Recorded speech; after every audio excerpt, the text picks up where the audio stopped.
गोंदिया जिल्ह्यावरील खरीप हंगामाच्या पार्श्वभूमीवरती बोगस बी बियाणे, खते, कीटकनाशकांच्या विक्रीस आळा घालण्यासाठी कृषी विभागाने 9 भरारी पथक स्थापन केली।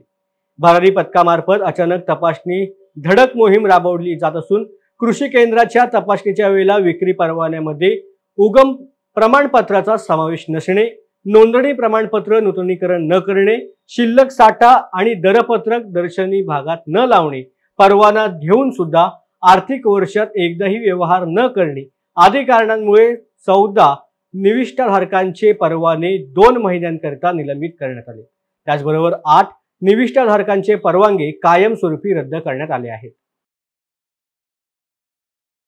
गोंदिया जिल्ह्यामध्ये खरीप हंगामाला सुरुवात झालेली आहे। अशा स्थितीमध्ये शेतकरी वर्ग मोठ्या प्रमाणामध्ये कृषी सेवा केंद्रामधून निविष्ठा खरेदी करीत आहे, ज्यामध्ये बियाणे, खते आणि कीटकनाशकाची सुद्धा खरेदी काही प्रमाणामध्ये सुरू झालेली आहे।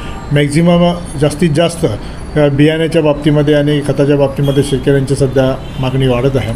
अशा परिस्थितीमध्ये शेतकऱ्यांनी जे कृषी सेवा केंद्रामध्ये खरेदी केलेल्या निविष्ठा ज्या आहे, या निविष्ठा खरेदी केल्यानंतर आमचे भरारी पथक 9 तयार केलेले आहे। या भरारी पथकामार्फत आम्ही पूर्ण जिल्ह्यामध्ये 8ही तालुक्यामध्ये कृषी सेवा केंद्रांची तपासणी करत असतो। काही ठिकाणी तक्रारी आल्या असेल तर त्या ठिकाणी आम्ही विशेष तपासणी आपण करत असतो, परंतु कृषी सेवा केंद्रामधल्या तपासण्या आणि उणिवा जर आढळल्या तर आम्ही त्या कृषी सेवा केंद्राला नियमानुसार कायदेशीर कारवाई करत असतो। अशा परिस्थितीमध्ये आम्हाला कृषी सेवा केंद्रामध्ये अनियमितता आढळून आली।